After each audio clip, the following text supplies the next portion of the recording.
Hello, people.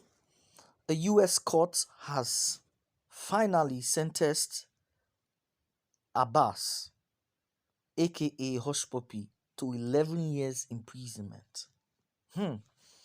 11 years imprisonment for Hushpuppi. This sentence will run for 9 years because the case has been on. He's even lucky to get away with 11 years, But, it was through plea bargain. And, he also said he started behaving very well in prison. He didn't waste the time of the court. He didn't waste the time of the court. There was no way he was going to escape. It was a very tight case. This was a guy who was living very large, and people were celebrating him in socialite and all of that. I think it should be a lesson. Number one, it's a lesson for the Nigerian justice system. We can't be waiting for the foreign courts to punish our criminals for us. We've seen people escape the long arms of justice in Nigeria.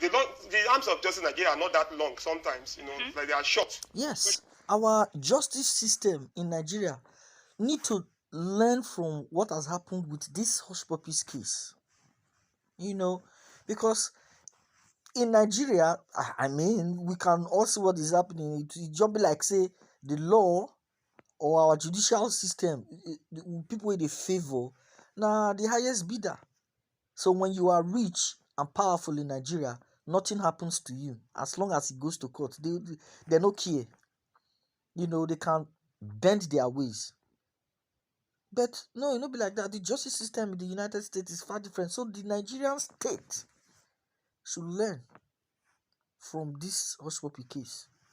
And then likewise our youth too. We need to learn. All those people like them, what do they call this man? This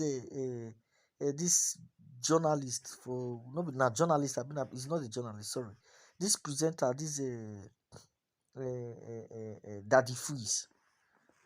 I remember all those time now. We dey see him now. The guy go Dubai, go potpourri with Hushpuppi. Hushpuppi go give him a package. When they don't arrest, immediately they arrest Hushpuppi. Come see as people they deny Hushpuppi when they arrest her for Dubai. See how people they deny Hushpuppi, including the Daddy Freeze himself. I remember the Daddy Freeze brought in this guy, the other guy. I don't forget his name.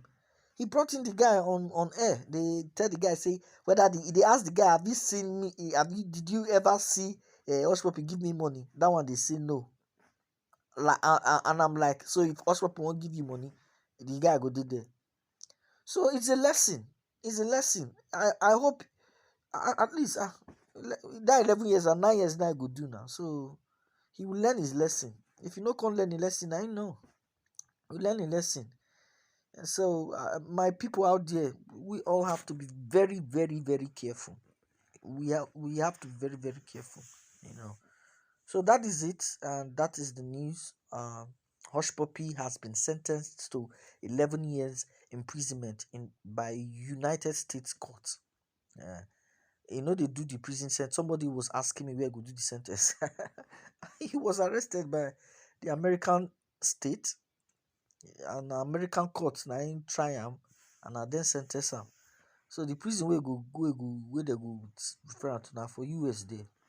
So he will serve his term, but he will not do 11 years completely because it has been, like I said before, it has been 2 years now since they arrested him. So he will start from that at the point of arrest. So 2 years gone. So he has 9 more years to go.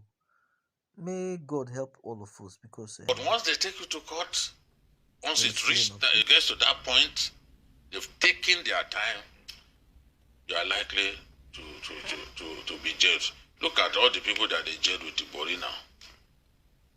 His secretary, girlfriend, lawyer, they jailed all of them. They jailed all of them. So in the case of these guys, the fraud that he committed was about 169 billion naira. That's when converted from dirham, the currency of the UAE people, to naira, that amounted to 169 billion, involving 1.9 million victims. So this guy was the top of the range criminal, top of is as good as they come when it comes to defrauding people. And, they used to even boast about his prowess. For some of our people, there's even no shame in defrauding people. You defraud people and you flaunt the money that you earned illegally, you flaunt it on social media.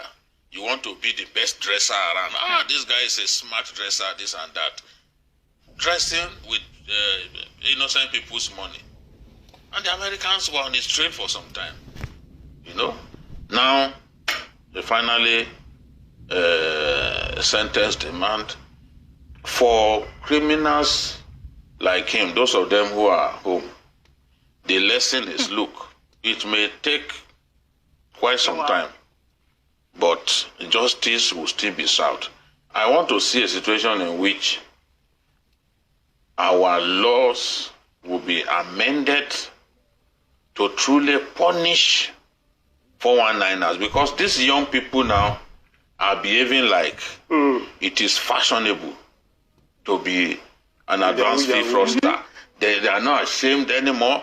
Their parents too are not ashamed. Their children bring cars home. An 18-year-old boy, 14-year-old boy bring some car, and the mother is happy to receive her. You even be showering her with prayers. You are a stupid parent. I mean, this is wrong. Today, everywhere, especially in the Southwest, I know that in the Southeast and everywhere too, they have their own ample quantity of criminals. But in the Southwest, it looks like, for 419 advanced fee fraud has come to stay.